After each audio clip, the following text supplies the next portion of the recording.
going to check in on homeschooling now. I went across to Ellen Brown, who heads up Complete Education Australia. She's Director of Teaching there. She's joining us via Skype.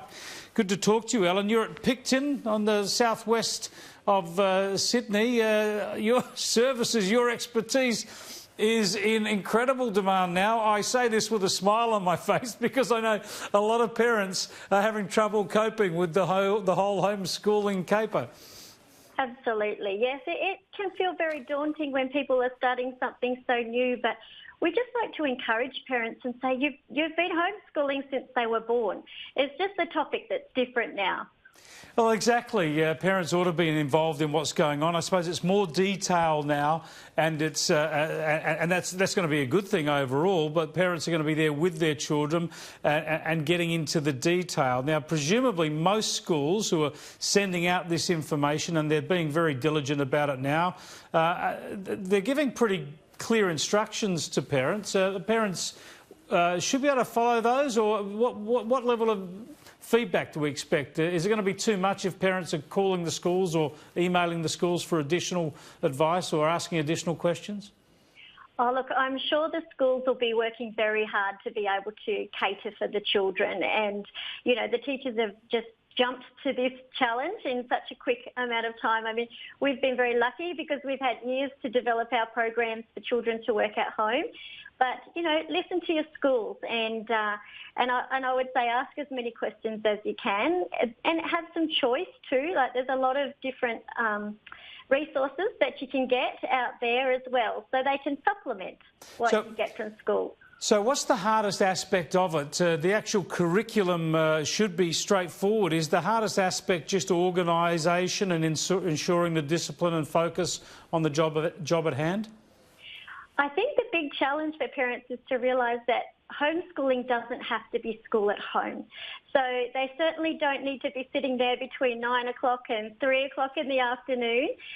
You'll find that they can be quite flexible in their work hours, but a timetable is a wonderful thing because kids need to wake up and know what they're going to be doing in the day. So setting yourself a timetable, making the learning fun and hands-on, and think, well, they don't all just have to sit there at the table all day long with worksheets. If they're doing maths, get them out there measuring things, or get them cooking things to be doing their measurements. So making it practical and fun is going to be the key to enjoying it. Yeah, I mean, the important thing here is no one's reinventing the wheel here. This has been going on for a long while. A lot of parents have been doing it. There's been a lot of distance education, so a lot of expertise is being shared. It's just that some teachers and most parents haven't done this before. So do you expect them all to actually enjoy the process?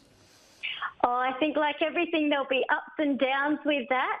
But look, it can be an opportunity because if your child is having a bit of a struggle with something, this is a time when you can spend some one-on-one time catching them up so they'll go back to school well equipped. And if they've got a passion for something, this is the time to be able to really feed into that. So trying to see it as an opportunity rather than something that's sort of all of a sudden been hoisted on us. Yeah, that's a really good point. Looking at it. That is a really good point. You use the time as an opportunity, especially to hone in on some area, especially if it's a weakness. But what about the challenge? There's going to be a lot of mums and dads at home trying to do their own job from home as well as school their kids. How are they going to manage that?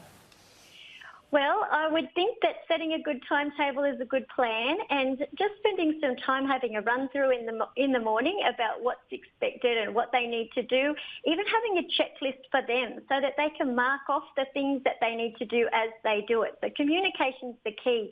And then you can say, OK, this is your time, even put a timer on, and off you go to do your own work from home while they're doing theirs. And you might say to them, when the timer goes off, you can ask me any questions you might have had during that time when we were both working. Oh, Ellen, you make it sound so easy, but I can see some problems coming our way. Thanks for joining us. No problem. Thank you for having me. Ellen Brown there from Complete Education Australia. I have my wife working at home at the moment and she's got the challenge of the boys and the homeschooling. I come out here every day. If I have to work from home, oh boy, the challenge is going to be on. Let us know how you're going with all of that. This is a big challenge for all of us around the country. We've got to enjoy it because it's going to be one tough winter. After the break, we're going to catch up with Nicholas Rees and Catherine McGregor.